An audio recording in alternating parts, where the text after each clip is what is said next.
Assalamualaikum warahmatullahi wabarakatuh. Salam jumpa pemirsa TVRI Sumatera Selatan dimanapun Anda berada. Bagaimana kabar Anda hari ini? Senang rasanya saya Wima Yasrustam kembali hadir menjumpai Anda dalam Mang PDK Menyapa. Seperti biasa selama lebih kurang 60 menit ke depan kami akan mengajak Anda untuk membahas mengenai tema yang kami angkat sebagai topik. Dan kali ini saya akan sapa narasumber yang sudah hadir. Bersama saya kita telah bersama Bapak Kompol Hadi Saifuddin SEMH, Kasubdit 1 Tipid Indaksi, Ditreskrimsus Polda Sumatera Selatan. Assalamualaikum Pak Hadi, apa kabarnya? Waalaikumsalam Mbak Wima, Alhamdulillah kabar baik. Alhamdulillah. Selamat datang di studio kami Pak Hadi. Ya Mbak. Dan kami juga pemirsa mengajak Anda untuk bergabung bersama kami di line telepon 07113111454 sesuai dengan tema yang kami angkat sebagai topik di kesempatan Mang PDK Menyapa hari ini. Ya pemirsa, adanya kenaikan tarif cukai hasil tembakau atau cukai rokok berpotensi terhadap peningkatan penyebaran ataupun juga perdagangan potensi rokok ilegal yang ada di Indonesia termasuk di Sumatera Selatan. Nah, kali ini di Mang PDK Menyapa kami akan mengajak Anda untuk membahas mengenai peredaran rokok ilegal. Saya tentunya langsung bertanya terkait seperti apa sih sebenarnya peredaran rokok ilegal yang ada di Sumatera Selatan ini per 2021. Seperti apa Pak Hadi? Baik Mbak Wima, terima kasih dan selamat sore rekan-rekan pemirsa televisi TVRI Sumatera Selatan. Mbak Wima, baik ini selaras dengan apa yang disampaikan Bapak Kapolda Sumatera Selatan kepada kami dari penyidik Ditreskrim Polda Sumsel berkaitan dengan selain kita melakukan upaya paksa, kita juga melakukan edukasi kepada masyarakat. Selanjutnya bahwa berkaitan dengan penangkapan rokok ilegal yang kemarin kita lakukan 2021 kita lakukan, ada 2 kali kita melaksanakan Mbak Wima. Yang pertama di bulan Februari dan terakhir kemarin di bulan November. Yang cukup fantastis adalah di bulan November kemarin kita bisa mendapatkan sampai 1.750 batang rokok yang bisa kita amankan di perjalanan perlintasan dari Sumatera Selatan yang akan dibawa ke Pekanbaru. Jadi artinya Sumatera Selatan saat ini adalah bukan daerah produsen, tetapi Sumatera Selatan adalah daerah pemasaran dan daerah transit peredaran rokok ilegal yang akan dipasarkan di provinsi lain.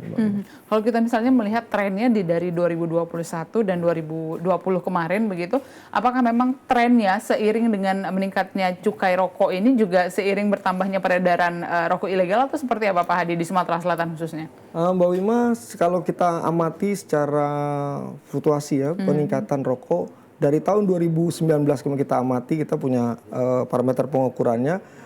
Memang tidak terjadi kenaikan yang signifikan, masih sama seperti tahun-tahun biasanya. Hanya penangkapan selalu kita melakukan penangkapan dan upaya-upaya pencegahan jangan sampai banyak peredaran rokok ilegal masuk ke wilayah Sumatera Selatan.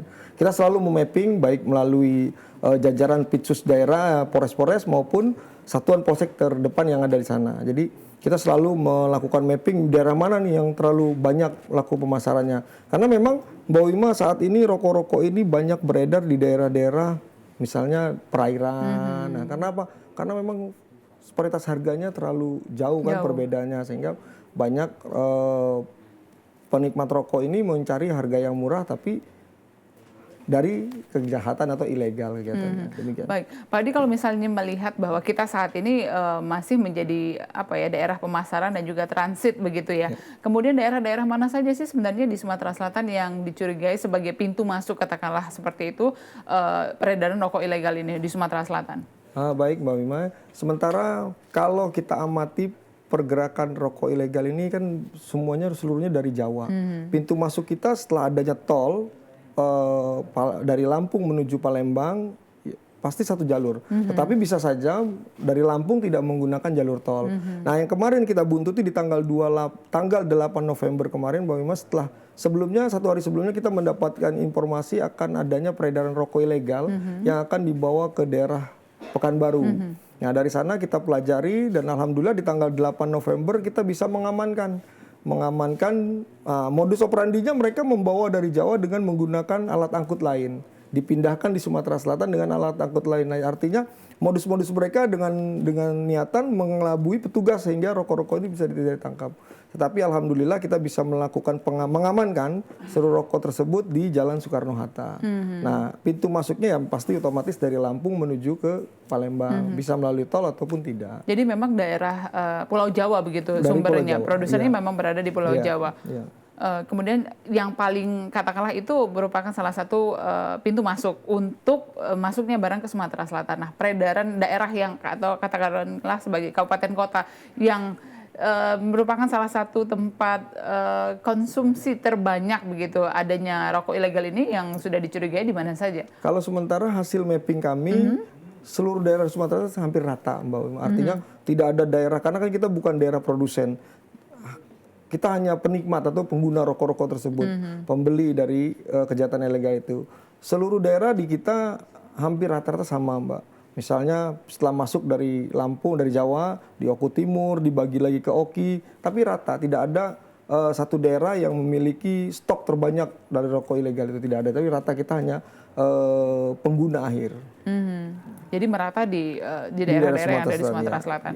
Pemirsa, kami juga mengajak Anda untuk bergabung bersama kami di line telepon 0711 311 454. Mang BDK Menyapa hari ini mengangkat tema mengenai peredaran rokok ilegal. Pak Hadi, kalau berbicara mengenai peredaran rokok ilegal ini sebenarnya mungkin masyarakat banyak yang tidak tahu apa sih sebenarnya kategori atau kriteria dari rokok ilegal ini begitu. Apa yang mungkin bisa dijelaskan saat ini. Tapi sebelumnya kita akan angkat penelpon ini bergabung. Halo, Assalamualaikum. Waalaikumsalam Mbak Wima. Ya, apa kabar Ibu? Bu Ruli, apa kabarnya? Alhamdulillah sehat. Alhamdulillah. Silakan Bu Ruli. Ya, makasih Mbak. Selamat sore Bapak. Selamat sore Bu Ruli. Saya ingin sedikit menyampaikan dan ya ingin bertanya juga, kenapa rokok itu di Palembang maupun pokoknya di Indonesia lah gitu, ditingkatkan harganya supaya 10 kali lipat. Supaya rakyat kita tidak bisa membeli rokok. Karena manfaat rokok itu merusak juga kan. Kalaupun kita mau jual, mungkin kita cukup ke luar aja, ke luar negeri. Nah, cari uangnya ke sana, jangan di Indonesia. Karena kalau mereka sakit juga, kita juga repot. Hasil manfaat rokok itu tidak ada. Jadi coba dinaikkan sampai 10 kali lipat, agar dia stop merokok. Kalau nggak ada orang yang hebat, uangnya banyak, nggak bisa merokok. Dia kalau untuk menafkahin keluarga, dia nggak punya uang. Tapi beli rokok sangat penting sekali. Jadi coba rokok itu diangkat sampai 10 kali lipat, jadi nggak bisa beli. Nah, biar kita keluar aja jualnya, jangan di Indonesia. Mohon ini penyampaian saya itu ya dikajilah gitu Pak. Mohon penjelasannya. Terima kasih Bapak. Baik. Assalamualaikum. Waalaikumsalam warahmatullahi wabarakatuh. Terima kasih Bu Ruli di Palembang sudah bergabung bersama kami. Ini usulnya rokok 10 kali lipat begitu harganya. Ini bapak-bapak pada cemas semua ini. Seperti apa Pak Hadi? Baik Bu Ruli, Mbak Wima, kami sampaikan tadi sebenarnya ini yang sampaikan Bu Ruli adalah mungkin Undang-undang begitu, betul. Jadi secara kesehatan atau secara niat yang disampaikan Bu Ruli itu dampak dari penggunaan rokok.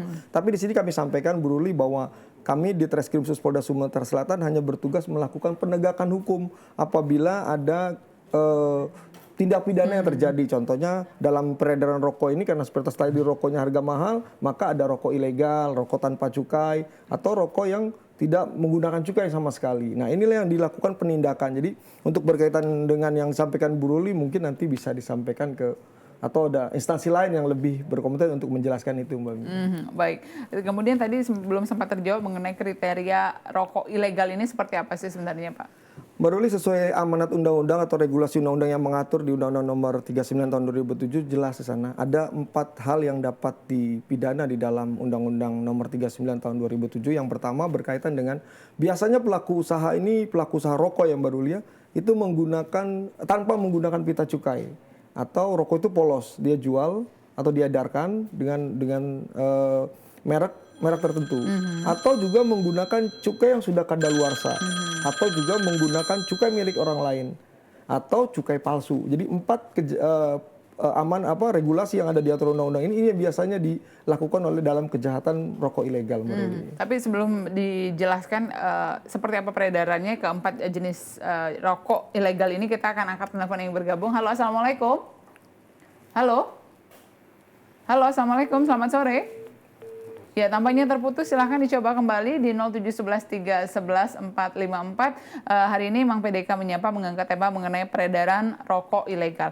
Ya, Pak Hadi tadi sudah disebutkan ada 4 kriteria begitu ya. Kemudian yang paling sering dijumpai begitu, khususnya yang sudah kasusnya sudah pernah diungkap di Sumatera Selatan, ini sebenarnya jenis yang mana, Pak? Ya kalau yang sering diungkap dari tahun 2019, 2020, 2021 adalah biasanya mereka menggunakan cukai milik orang lain. Kenapa? Karena biasanya polisi atau penyidik terkelabui dengan rokok tersebut sudah ada cukainya. Padahal kalau kita penyidik jeli lagi di sana ada cukai milik orang lain atau cukai itu benar-benar cukai palsu, Mbak Wima. Nah ini biasanya. Tetapi kemarin di tahun 2021 di bulan November kemarin kita bisa mengungkap itu polos, tidak ada cukainya sama sekali. Nah, ini yang bisa kita ungkap. Jadi namun terbanyak yang kita sering temukan adalah menggunakan cukai milik orang lain atau cukai palsu. Cukai palsu. Kita akan angkat penelpon yang bergabung. Halo, assalamualaikum. Halo, Assalamualaikum. Ya, dengan siapa di mana, Bapak? Pak Adi di Palembang. Pak Adi di Palembang. Mau nanya, Pak, di luar tema boleh dah, Pak? Maaf bilang, ini tentang musibah dari keluarga saya, Pak. Saya ini. Halo, Pak Aldi. Halo, Pak Aldi. Ya, tampaknya terputus. Bisa kembali dicoba bergabung bersama kami di line telepon 07113114454. Mang PDK Menyapa hari ini membahas tema begitu mengenai peredaran rokok ilegal. Ya, sebelum kita lanjutkan kembali, kita akan jeda sejenak. Pemirsa tetaplah bersama kami usai jeda berikut. Mang PDK Menyapa masih akan kembali.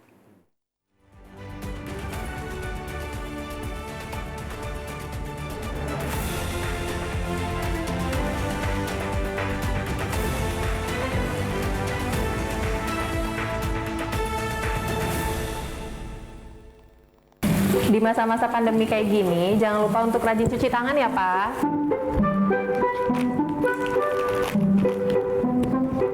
Pak, hand sanitizer kita habis loh. Nanti jangan lupa beli ya. Tenang, Ma. Papa masih punya satu lagi kok. Aman. Hai sayang. Pak, jangan lupa jaga jarak ya, Pak. Iya, kalian berdua belajar ya? Iya. Ya udah, belajar yang benar ya. Iya. Papa tinggal dulu ya.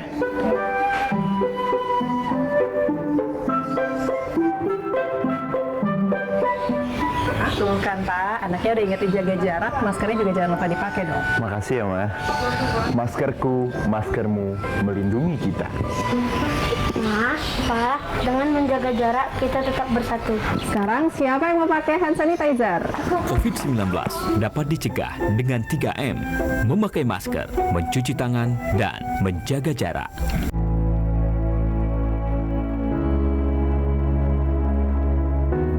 Pemirsa TVRI, pandemi COVID-19 belum berakhir. Sesuai anjuran Presiden, kita semua wajib pakai masker. Jangan pernah lepas masker saat bertemu orang lain. Mari disiplin. Indonesia pulih, Indonesia bisa.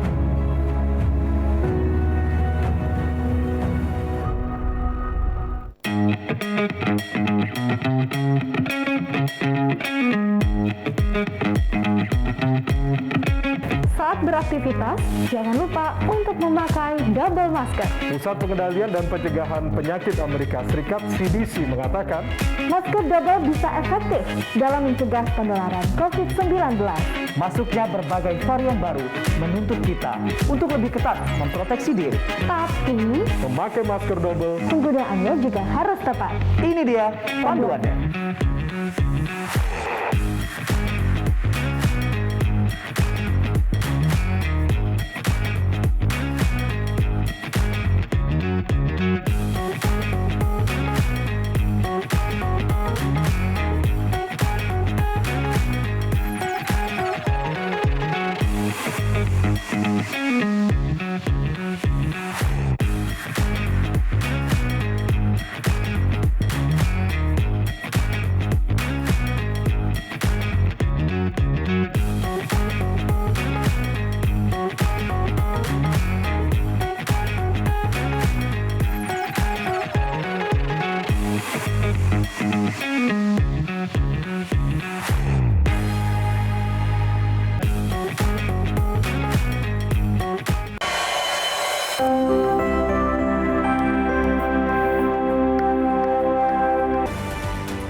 Terima kasih pemirsa, Anda masih bersama kami dalam Mang PDK Menyapa. Masih kami ajak Anda untuk membahas mengenai tema kami. Hari ini kami mengangkat tema mengenai peredaran rokok ilegal. Kami juga masih mengajak Anda untuk bergabung bersama kami di 07113 11 454. Baik, Pak Hadi, kita lanjutkan. Kalau berbicara mengenai ungkapan kasus begitu di Sumatera Selatan, ini juga trennya alhamdulillah tetap stabil begitu ya Pak ya, tidak terlalu ada lonjakan yang signifikan. Nah sebenarnya sanksi yang menanti katakanlah si pengedar rokok ilegal ini sendiri seperti apa sih Pak?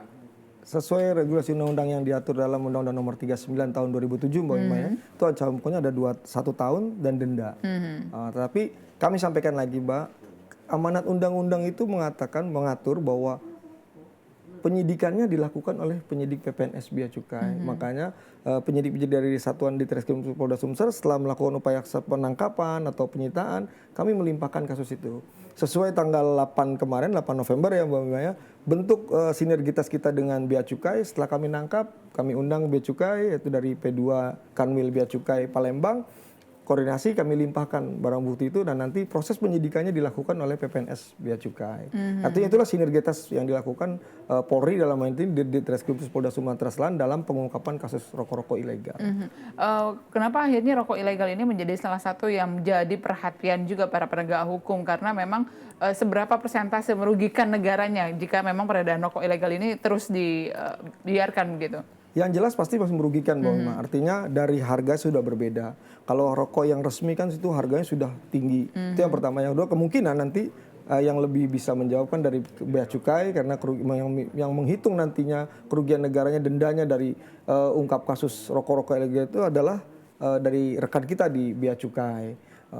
Biasanya memang sangat dominan kerugian negara dalam hal pengungkapan kasus itu Mbak. Jadi kalau kita biarkan, kita tidak lakukan penangkapan, maka kerugian negara kan besar, pasti besar itu. Dari tadi juga sudah sempat kita singgung di kriteria rokok yang menggunakan cukai palsu begitu ya Pak. Nah ini juga dikhawatirkan nantinya apakah pernah juga sudah pernah ditemui katakanlah begitu di peredaran masyarakat yang tidak mengetahui bahwa yang mereka beli ini adalah cukai palsu, kemudian dijual juga dengan harga yang hampir sama dengan rokok legal begitu. Rata-rata Mbak Wima ya, rata-rata rokok yang cukainya tidak benar atau tanpa cukai, mereka pasti harganya di bawah. Kenapa? Karena harganya sama, merek mereka tidak terkenal.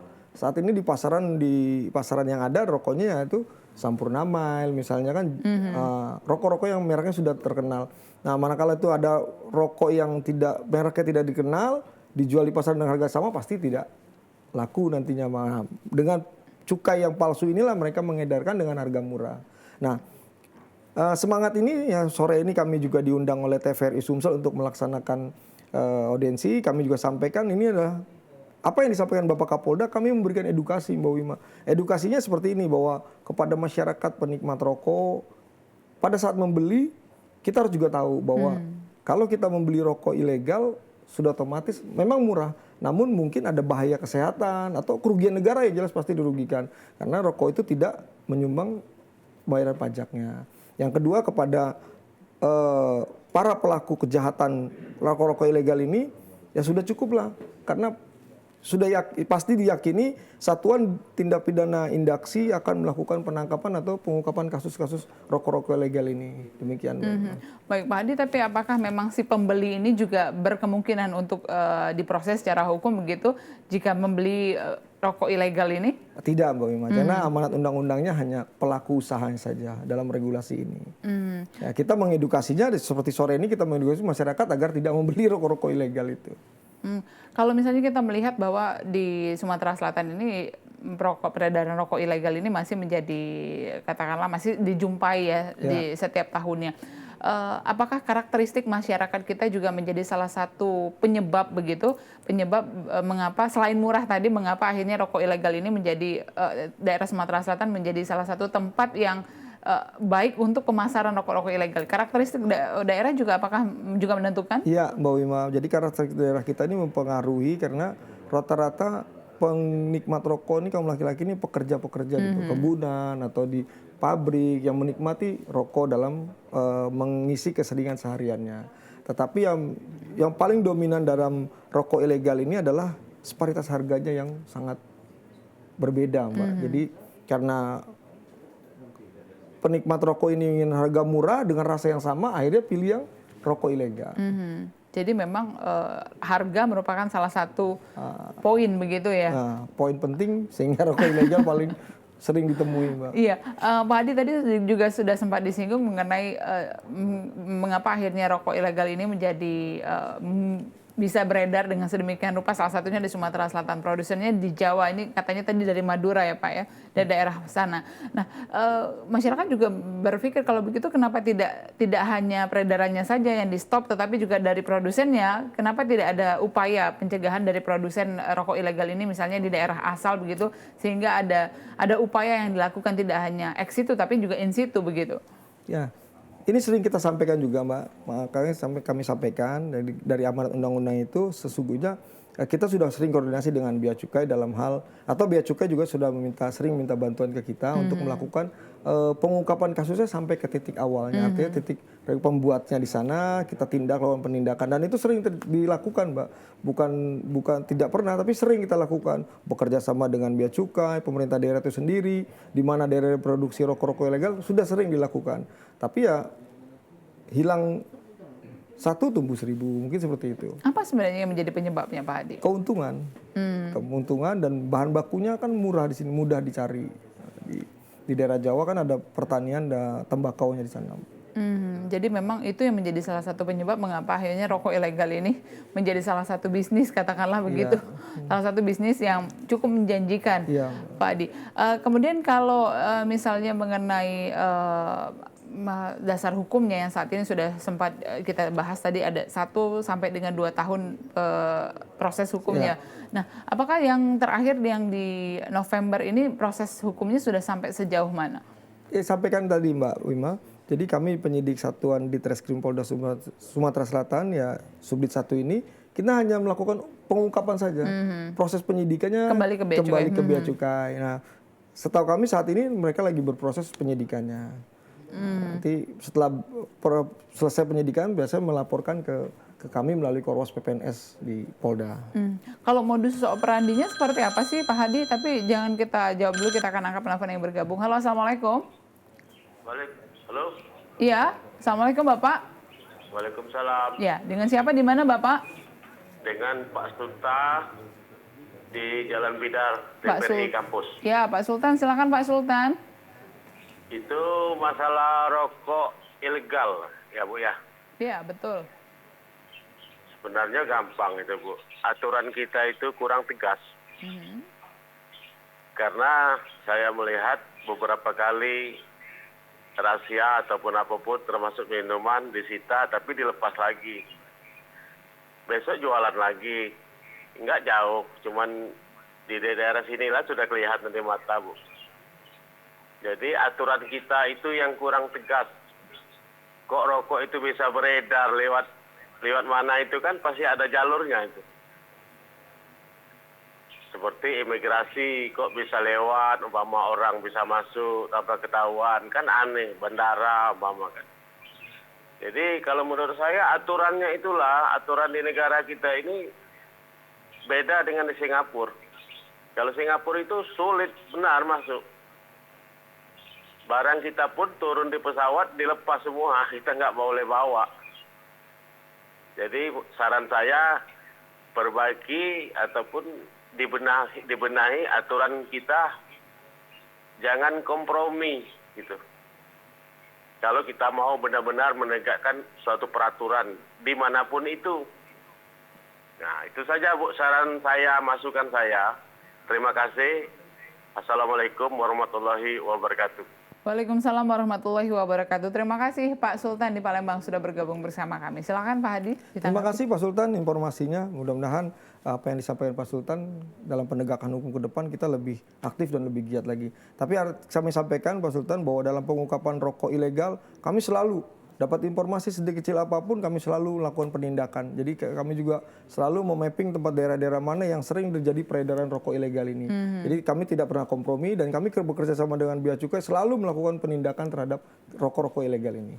Jadi upaya terus dilakukan begitu Selalu ya Pak ya? diupayakan sih. Baik, tadi belum sempat terjawab mengenai modus peredarannya ini biasanya seperti apa? Apakah sama atau setiap kasus ini adalah menggunakan modus-modus baru selalu? Tapi jangan dijawab dulu, kita akan jeda sejenak. Pemirsa tetaplah bersama kami, usai jeda berikut Mang PDK Menyapa masih akan kembali.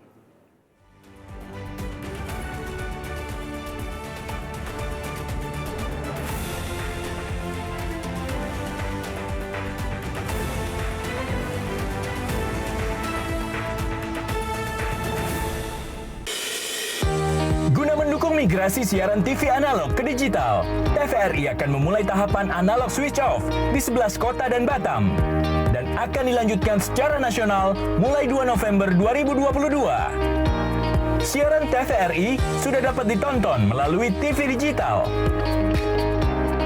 Terdiri dari 4 kanal digital. Kanal 1 TVRI Nasional, Kanal 2 TVRI Daerah, Kanal 3 Budaya, dan Kanal 4 Olahraga. Siaran TV digital dapat dinikmati dari televisi yang telah dilengkapi perangkat digital atau dengan televisi lama menggunakan set-top box. Siaran TV digital memberikan kualitas gambar yang bersih, suara jernih, dan beragam konten secara gratis. Yuk beralih ke digital. TV digital bersih, jernih, canggih.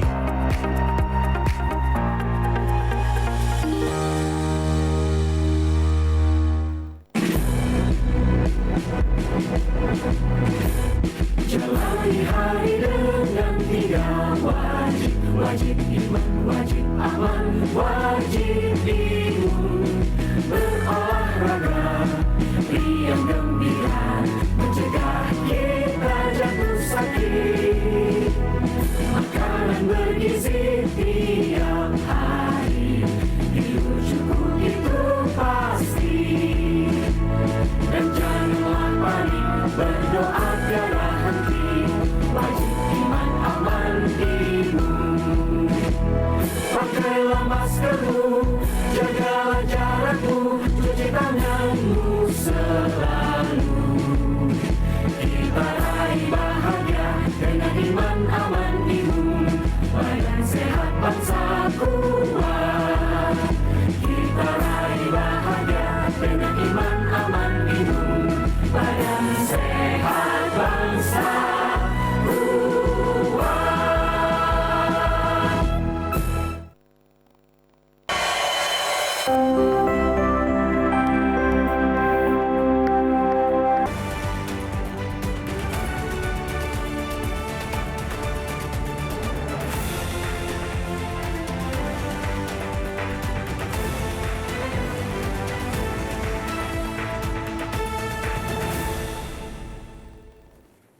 Terima kasih Anda masih bersama kami dalam Mang PDK Menyapa. Hari ini kami membahas tema mengenai peredaran rokok ilegal. Kami juga masih mengajak Anda pemirsa untuk bergabung bersama kami di line telepon 07113114454. Pak Hadi, dilanjutkan lagi. Tadi sebelum jeda sudah sempat disinggung mengenai sebenarnya modus dalam peredaran ini seperti apa sih mereka komplotan ini ataupun juga para pembawa ini bisa menyebarkan atau mengedarkan rokok-rokok ilegal yang ada di Sumatera Selatan.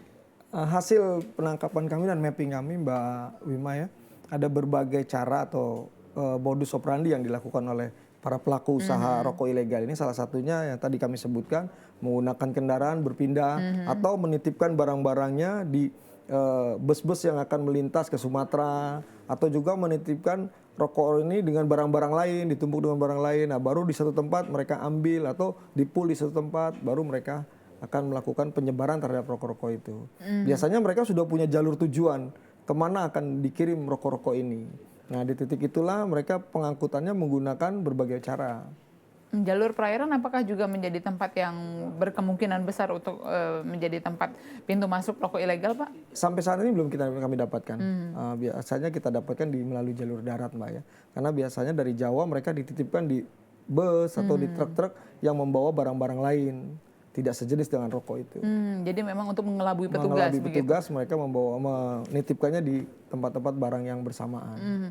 Dari ungkap kasus yang sudah dilakukan, apakah memang sebenarnya peran serta masyarakat dalam memberikan informasi menjadi peranan penting, atau sebenarnya memang sudah ada informasi dari pengantaran ini memang sudah akan masuk ke Sumatera Selatan atau seperti apa, Pak Hadi? Terkadang kita mendapat informasi dari masyarakat juga, Mbak Wima. Terkadang juga kita hasil penyelidikan kita. Tapi banyaknya kita mendapatkan informasi dari masyarakat. Mungkin masyarakat sering melihat atau mempelajari bagaimana kok ada rokok ilegal. Nah, mereka sering menyampaikan kepada kami. Nah, dari hasil laporan informasi dari masyarakat itu kami melakukan penyelidikan. Nah, seperti yang tanggal 8 November kemarin, kami melakukan penyelidikan. 2 hari kami tunggu di jalan tol kalau tidak ada. Akhirnya kami patroli, melakukan patroli, dan syukur alhamdulillah kami temukan pada saat melakukan overtap atau pindah barang itu ke dalam bus. Nah, satu bus mobil pariwisata Bali kami dapatkan, akhirnya kami amankan barang-barang itu dan kami bawa ke Polda Sumatera Selatan untuk segera kami lakukan koordinasi dengan Bea Cukai untuk dilimpahkan kasusnya. Nantinya sebenarnya rokok-rokok yang ada yang ditangkap ini sendiri rencananya akan disebarkan di mana begitu? Kemudian juga apakah memang sudah ada orang-orangnya yang sudah siap menanti? Tentunya ini adalah oknum-oknumnya sudah siap semua begitu ya, Pak? Apakah itu juga menjadi salah satu perhatian? Iya, Mbak Wima. Jadi, kami sampaikan juga, Mbak Wima, biasanya pelaku contoh yang kami ungkap terakhir kemarin itu mereka terputus. Jadi siapa pengirimnya dan siapa penerimanya tidak diketahui. Karena mereka sudah menggunakan modus ini dengan harapan kita para penyidik tidak bisa mengungkap sampai ke titik awalnya. Nah, jadi barang itu sudah di overtap di kita dapatkan. Nah, setelah didapatkan kita tidak tahu barang ini akan diterima di siapa, tapi barang itu akan dikirim ke Pekanbaru. Pekanbaru penerimanya pun tidak ada, hanya sampai di pool bus yang akan membawanya itu turun di sana, nanti ada yang mengambil. Seperti itu. Nah, artinya mengelabui petugasnya kalau barang ini benar-benar aman sampai ke titik pengiriman akhir diambil, baru diedarkan oleh mereka. Nah, itu cara-cara atau modus operandi ya mereka sebenarnya mungkin tebak-tebak bawa manggis. Kalau mereka aman sampai di sana bisa disebarkan dan mereka mendapat keuntungan. Jadi memang ini juga yang menyulitkan petugas untuk mengungkap begitu ya, Pak ya? Jelas. Kita peran penyidik dari Subdit 1 Indaksi dituntut kejelian dan keuletan dalam melakukan pengungkapan. Nah, tupoksinya terhadap rokok ilegal ini sebenarnya seperti apa, Pak? Tupoksinya jelas, Mbak, diatur dalam Perkap nomor 6 dan pada saat kita melakukan upaya paksa atau penangkapan, tertangkap tangan, kita jelas diatur dalam Perkap 6 tahun 2019, Mbak Wima. Kami akan setelah melakukan penangkapan terhadap rokok ini, kita hitung jumlahnya, kita masukkan dalam berita acara, kita koordinasikan di Bea Cukai, kita rilis bersama, baru kita limpahkan kasusnya ke Bea Cukai untuk selanjutnya dilakukan penyidikan oleh PPNS Bea Cukai. Kenapa harus dilimpahkan ke Bea Cukai?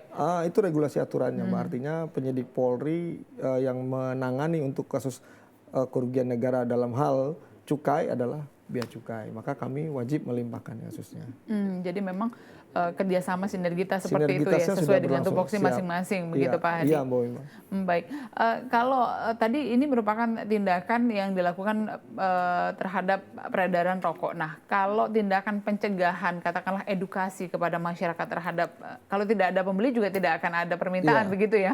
Nah, apa yang sudah dilakukan edukasi ke tengah masyarakat yang katanya di pedesaan ini yang menjadi konsumen utama dari rokok ilegal ini, seperti apa Pak pendekatan kepada masyarakat di sini? Ya, Mbak Wima, salah satunya seperti sore ini kita melaksanakan rilis melalui TVRI Sumsel ini adalah salah satu peran kita edukasi kepada masyarakat bahwa ada rokok ilegal yang dipasarkan di masyarakat. Yang kedua, sering juga kita melakukan semacam pendekatan setelah hasil mapping kita tahu daerah-daerah mana yang terbesar dalam penggunaan rokok ilegal ini atau kita dapatkan pernah kita tangkap. Misalnya satu contoh, kita pernah menangkap di bulan Februari di daerah Banyuasin. Maka di daerah sana kita sampaikan bahwa rokok-rokok ilegal ini pasti akan dilakukan tindakan oleh kepolisian maupun Bea Cukai. Kita sering menyampaikan juga baik dalam forum-forum umum maupun forum-forum tertentu yang bisa kita sampaikan akan kita sampaikan, atau binmas kita yang di Polres-Polres juga kita titipkan pesan untuk menyampaikan bahwa ada aturan atau ada ancaman hukum yang dapat disanksi pada peredaran rokok-rokok ilegal dari warung-warung kecil, nanti bisa kita tindak. Apakah ada upaya juga untuk menggandeng katakanlah dari teman-teman dari kesehatan begitu untuk mengedukasi masyarakat, mungkin kalau misalnya secara hukum saja tidak tersentuh begitu, apakah ada bahayanya begitu dengan menggunakan rokok ilegal ini bagi kesehatan si pengguna begitu, Pak Hadi? Ya bisa, nanti ke depan mungkin kita akan menggandeng sana. Dan kemarin juga pada saat ada acara sinergitas kita dengan Balai POM, kami sempat sampaikan dan Kepala Balai POM Sumsel juga menyampaikan suatu saat rokok-rokok yang tanpa cukai bisa kita cek secara laboratorius apa kandungannya isinya. Sampaikan Mbak Wima, mungkin ke depan akan kita ambil langkah-langkah seperti itu. Jadi memang rokok ilegal ini juga hadir karena memang harganya yang jauh berbeda antara harga rokok legal resmi dan juga rokok ilegal. Ya karena dengan disparitas harga yang tinggi ini pasti kan masyarakat membeli dengan harga yang murah, Mbak Wima. Tidak mungkin beli yang harga murah. Karena saat ini rokok-rokok ilegal yang kami tangkap ini pada kenyataan faktanya ini disampaikan oleh penikmat rokok. Kebetulan kami tidak menikmati rokok. Jadi pada penikmat rokok hampir sama dengan rokok yang resmi dan malah kemungkinan rasanya ada yang lebih enak dari itu. Tetapi enak dinikmati oleh pengguna rokok, ada aturan undang-undang yang diatur sehingga peran penegak hukum turun di sana. Tapi kalau begitu Kota Palembang, daerah perkotaan, salah satunya Kota Palembang ini tidak menjadi salah satu daerah tujuan, katakanlah tujuan utama dari rokok ilegal ini, Pak Hadi? Saat ini sama, Mbak. Merata Artinya juga di Kota Palembang pun ada. Jadi di Palembang ini juga ada begitu peredaran rokoknya? Juga ada. Ya itu karena harga mahal ini, perbedaan harga mahal yang resmi dengan tidak, dan rasanya sama, otomatis masyarakat memilih rokok yang tanpa cukai dijualnya karena rasanya pun sama, tidak berbeda. Tapi tentunya kalau berbicara mengenai peredaran di Kota Palembang ini harusnya lebih lebih mudah dijangkau begitu nggak, Pak Hadi? Ya mudah dijangkau dan mudah dilihat sebenarnya. Tapi kadar penjualannya mungkin mereka tidak terlalu banyak kalau di Kota Palembang. Ada pun di pinggir-pinggir Kota Palembangnya. Seperti itu. Ya, kalau berbicara mengenai peredaran rokok ilegal, kalau masyarakat menemukan katakanlah hal-hal yang mencurigakan, salah satunya dengan peredaran rokok ilegal, kemana mereka bisa melaporkan? Bisa ke kami langsung, Mbak Wima, ke kami juga kan punya hotline laporan polisi. Nah ini juga di dalam forum sore ini kami sampaikan, Polda Sumsel sudah memiliki hotline. Nah terkadang masyarakat menggunakannya untuk kepentingannya berbeda. Nah, sebenarnya laporan seperti masyarakat menemukan ada rokok ilegal bisa disampaikan, dilaporkan oleh hotline Polda Sumatera Selatan dan segera pastikan kami tindak lanjuti. Jadi menghubungi langsung hotline. Bisa. Berapa hotline-nya, Pak Hadi, bisa disampaikan di sini tentunya? 112.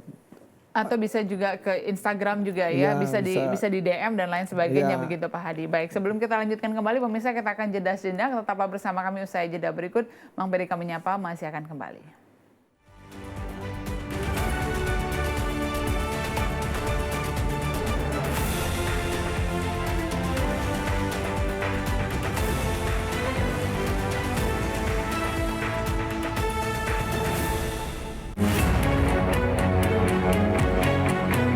Pandemi COVID ini kita jadikan momentum untuk melakukan percepatan transformasi digital. Era TV digital ini sudah di depan mata. Yang penting untuk masyarakat itu kualitas siarannya bagus, bagi industri televisi itu sendiri atau penyiaran itu sendiri, agar segmentasi pasarnya nggak tergerus.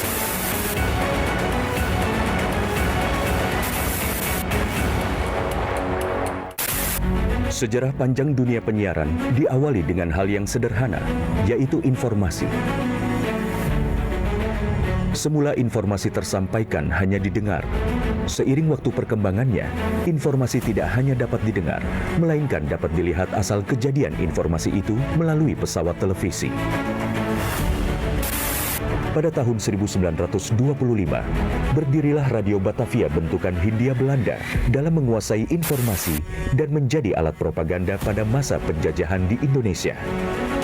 Melalui siaran yang terjadi pada tahun 1933, dipelopori oleh KGPAA Mangkunegoro ke-7 dengan mendirikan Solos Radio Vereniging atau SRV di Solo, dan di Yogyakarta berdiri Radio Mafro. Siaran SRV untuk melawan siaran hiburan budaya barat dengan siaran kebudayaan asal Jawa Indonesia yang siarannya sampai seluruh Hindia Belanda. Dan sejak tahun itulah menjadi tonggak sejarah penetapan Hari Penyiaran Nasional. Pada tahun 1945, lahirlah Radio Republik Indonesia, dan di mana teks proklamasi tersiarkan ke pelosok negeri yang menyatakan Indonesia merdeka. Sejarah dari dunia televisi adalah pada tahun 1962, di mana TVRI sebagai televisi pertama Indonesia yang mengudara dan menyiarkan langsung pembukaan Asian Games keempat di Indonesia. Hingga saat ini, Hari Siaran Nasional telah menginjak masa 88 tahun sebagai saksi dunia penyiaran Indonesia.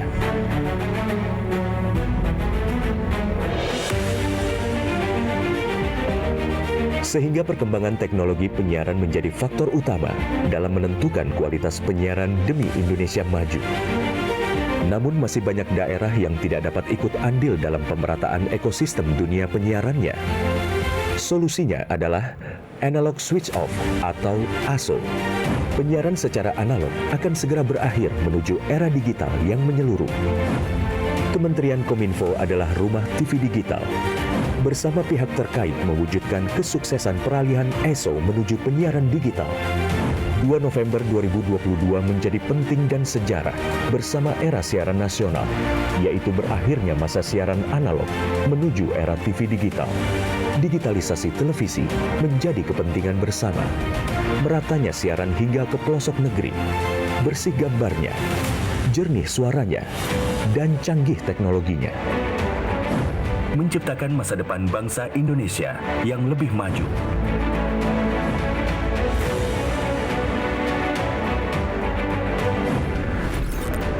Halo semuanya, aku Modi, maskot TV Digital Indonesia. Aku akan membantu semua orang menuju migrasi TV digital. Di mana? Di siarandigital.id dan call center 159. Ayo semuanya, dukung migrasi TV digital. Bersih gambarnya, jernih suaranya, dan canggih teknologinya.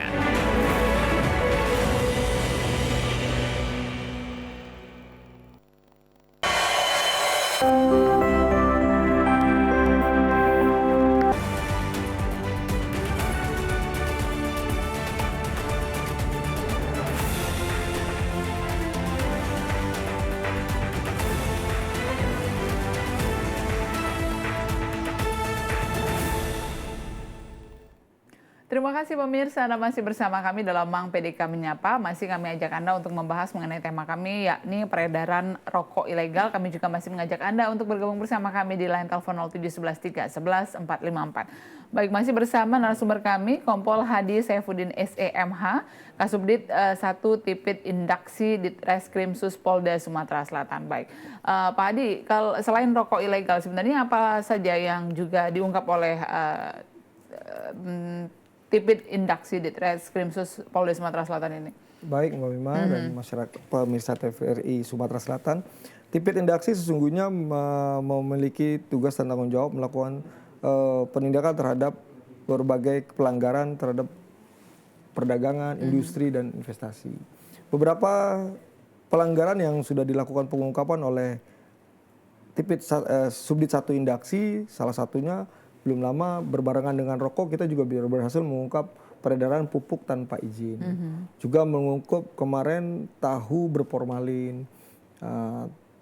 Dan banyak dalam perdagangan kita juga mengungkap kasus-kasus undang-undang konsumen. Belum lama juga kita berhasil mengungkap peredaran kosmetik yang ilegal, Mbak. Jadi yang berkaitan dengan perdagangan, industri, itu masuk ke penanganannya oleh Subdit 1 Indaksi. Nah, untuk kosmetik ilegal ini apakah memang ilegal dalam artian ini barang luar yang kemudian masuk ke kita tanpa cukai, atau atau sebenarnya ini adalah oplosan begitu, kosmetik oplosan, palsu dan lain sebagainya, Pak Hadi? Jadi berbeda, Mbak ya. Kalau rokok mungkin menggunakan pita cukai. Jadi yang kosmetik ini yang kita maksud bukan peredarannya dari luar negeri masuk kita, bukan. Tetapi di dalam pemasaran kosmetik menggunakan izin. Izinnya biasanya dikeluarkan oleh Undang-Undang Kesehatan atau menggunakan label dari Balai POM. Makanya kosmetik yang diedarkan juga harus memiliki berbagai macam aturan undang-undang yang ada di negara kita, Mbak. Nah, kemarin yang kita ungkap adalah kosmetik tanpa izin edar. Nah, dia tanpa izin edar sudah diedarkan, artinya ya karena saat ini masyarakat kita terutama kaum wanita ya, Mbak Wima, pengen serba instan, serba cepat, ya akhirnya menggunakan kosmetik yang tanpa izin edar. Sumatera Selatan sebagai tempat penyebarannya juga, apakah produsennya di sini juga atau seperti apa untuk kosmetik? Tidak, Mbak Bima. Biasanya kita adalah daerah pemasaran saja. Atau pernah juga kita ungkap memang memproduksinya di sini. Nah, jadi kita masih membeli dari daerah lain. Hanya daerah pemasaran lah kita pada saat ini. Baik, untuk hal-hal yang katakanlah ilegal ini, Pak Hadi, sebenarnya kan tadi balik lagi ke hukumnya bahwa tidak ada penjualan jika tidak ada permintaan, begitu kan? Iya. Nah, sebenarnya bagaimana sih sebenarnya pendekatan yang harusnya diberikan kepada masyarakat agar kalau misalnya kosmetik tentunya belilah yang berizin karena kan memang lebih terjamin begitu kandungan yang ada di dalamnya. Kalau rokok juga sama seperti itu. Nah, seperti apa pendekatan kepada konsumen ini agar tidak hanya melihat harganya yang murah saja tetapi juga tidak mengesampingkan seperti apa efek sampingnya, seperti apa sih sebenarnya seharusnya? Pemerintah dalam hal ini sesuai dengan instansi yang berkaitan dengan bidangnya sudah sering melakukan memberikan edukasi ya Mbak Wima ya. Berkaitan dengan rokok, Bea Cukai juga sering melakukan edukasi bagaimana rokok-rokok ilegal yang beredar, bagaimana penegakan hukum yang dilakukan oleh baik dari kepolisian maupun dari Bea Cukai sudah sering melakukannya. Artinya selain penegakan hukum kita juga melakukan edukasi, termasuk juga jenis kejahatan kosmetik. Mungkin ada Dinas Kesehatan, Balai POM yang sudah selalu memberikan edukasi kepada masyarakat baik menggunakan pamflet ataupun menggunakan saluran-saluran media online sudah sering disampaikan untuk masyarakat lebih berhati-hati menggunakan barang-barang produk-produk ilegal. Harusnya memang begitu ya Pak ya. Harusnya pendekatan kepada mengedukasi bahwa jangan ada yang membeli, kemudian jika tidak ada yang membeli, tidak ada juga yang menjual. Harusnya begitu. Seperti itu Mbak Bima. Baik, kemudian kalau kembali lagi ke rokok ilegal tadi, Pak Hadi, kalau dari yang sudah masuk dan juga beredar ini, apakah ada juga rokok-rokok yang masuk dari luar tanpa cukai begitu, luar negeri maksudnya dalam hal ini? Pernah juga ada Mbak Wima ya, kalau itu malah lebih berlapis kan ya. Kalau rokok luar masuknya ke negara kita pasti sudah ada aturan lagi, regulasi aturan lagi yang lebih ketat mengawasinya. Tapi yang jelas pernah ada, tapi saat ini karena rokok di Indonesia mungkin lebih beda, tembakau di luar dengan kita beda Mbak ya. Mungkin orang kita lebih menikmati rokok tembakau yang asli dari Pulau Jawa. Maka peredaran rokok-rokok ilegal dari luar itu ada tapi tidak cukup dominan. Pengetatannya pun aturannya juga lebih ketat, kita mengawasi peredaran rokok-rokok yang dari luar negeri. Dan apakah memang sudah ada juga berhubung kita daerah yang letak geografisnya ini tidak terlalu jauh dengan negara tetangga. Apakah memang kita ini sudah ada kasusnya menjadi salah satu daerah transit sebelum akhirnya rokok-rokok ilegal ini disebarkan juga ke luar negeri, begitu Pak Hadi? Sampai saat ini belum ada, Mbak ya. Kita belum menemukan, walaupun letak geografis Provinsi Sumatera Selatan ini berbatasan dengan, kita bisa dekat kalau kita sampai ke Pekanbaru bisa ke Singapura atau ke Malaysia, tapi sampai saat ini untuk rokok-rokok ilegal dari luar kita belum menemukan di Sumatera Selatan. Kita belum ada ungkapan peredaran rokok ilegal yang diperoleh dari luar. Belum ada. Secara geografis memang letaknya Sumatera Selatan ini adalah daerah posisi perlintasan. Dan sangat enak. Namun berkaitan dengan rokok ilegal, walaupun perlintasan kita penikmatnya banyak, Mbak. Jadi baik masyarakat perkebunan, banyak pengguna penikmat rokok, sehingga selain perlintasan kita juga menjadi daerah domain pemasaran. Jadi rokok-rokok yang akan menyebar, geografis kita terletak di berdampingan dengan provinsi lain, baik Lampung, Bengkulu, Jambi, Pekanbaru. Nah ini letak geografis yang sangat enak, yang sangat mudah dijangkau. Saat ini apalagi sudah ada jalan tol dari Lampung ke Palembang, mungkin para pelaku kejahatan rokok ilegal ini memanfaatkan kemudahan ini.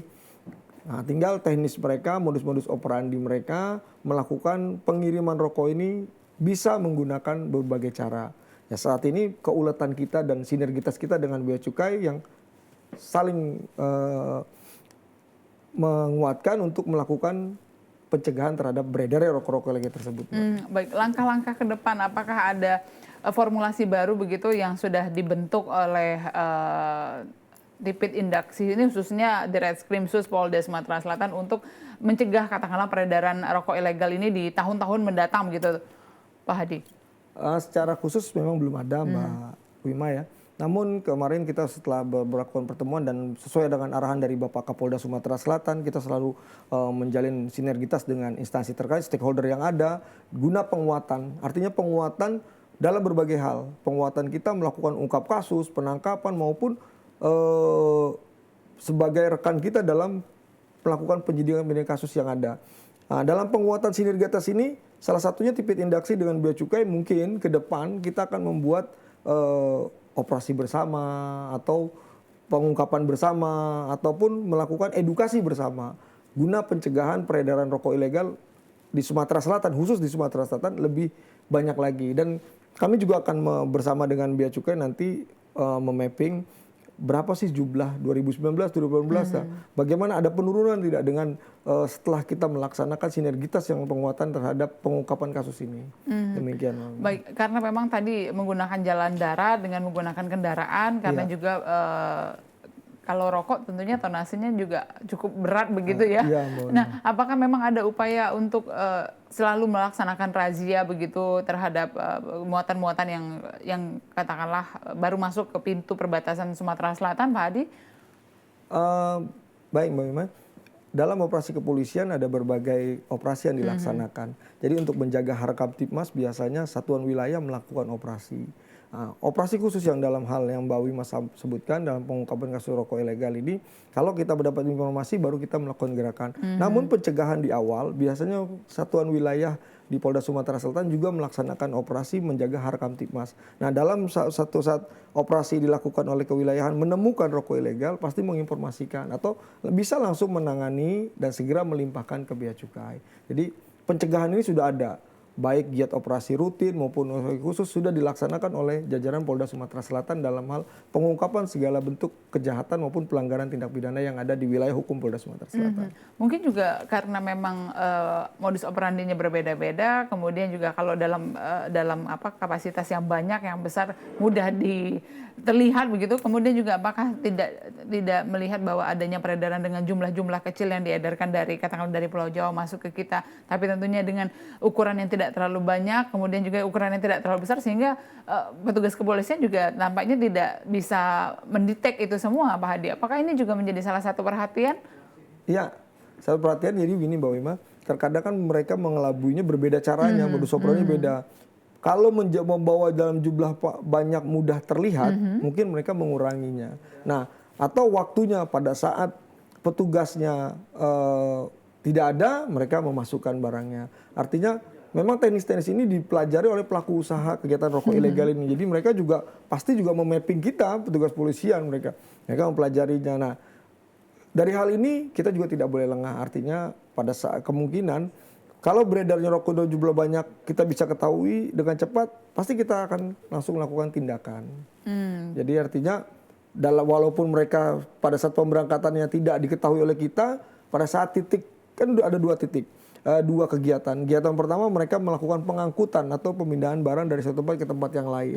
Kedua melakukan pemasaran. Mungkin di titik perjalanan mereka tidak tertangkap, Mbak Wima, tapi di titik pemasaran mereka ketangkap. Satu contoh di bulan Februari kita tidak melakukan penangkapan di perlintasan, tetapi kita mengungkapkan kasus di titik peredarannya. Baik, jadi di semua lini begitu ya, Pak Hadi ya. Baik, Pak Hadi, apa yang disampaikan tentunya himbauan kepada pemirsa di rumah, baik yang terkait ancaman hukuman untuk para pengedar rokok ilegal ini dan juga edukasi kepada masyarakat agar hindarilah menggunakan atau membeli rokok ilegal, karena kalau misalnya tidak ada permintaan tentunya tidak ada penawaran juga begitu. Silakan, Pak Baik, Hadi. Mbak Wima, terima kasih pemirsa TVRI Sumatera Selatan. Kami dari Satuan Subdit 1 Indaksi juga menghimbau kepada masyarakat pengguna atau penikmat rokok ya seyogianya membeli rokok yang resmi. Nah, untuk itu yang kedua, bahwa sesungguhnya Tipit Indaksi akan melakukan tindakan tegas terhadap para pelaku dalam jumlah sedikit maupun jumlah banyak. Kami akan melakukan tindakan tegas terhadap para pelaku usaha rokok ilegal ini yang berada di wilayah Sumatera Selatan. Baik, karena memang ini juga bisa lebih memberikan edukasi ya, baik ini kepada pengedar, katakanlah pengedar rokok ilegal, maupun juga kepada calon pembeli begitu, Ya, penikmat penikmat. rokok ilegal. Baik, terima kasih Pak Hadi sudah bergabung bersama kami di Mang PDK Menyapa hari ini. Tentunya pemirsa tidak terasa 60 menit sudah kebersamaan kita. Kali ini kita sudah membahas mengenai peredaran rokok ilegal. Tentunya jika Anda yang memiliki informasi begitu melihat peredaran rokok ilegal bisa langsung saja menghubungi call center 110. Pak Hadi bisa disampaikan? Bisa ke call center 110 Polda Sumatera Selatan bisa. Nanti secepatnya dari call center itu diteruskan ke Satuan Subdit 1 Indaksi Polda Sumatera Selatan. Tentunya dengan menyertakan bukti yang jelas begitu Iya, ya, Pak Hadi ya. Baik, akhirnya saya Wimaya Sursam undur diri dari hadapan Anda pemirsa. Selamat petang dan wassalamualaikum warahmatullahi wabarakatuh.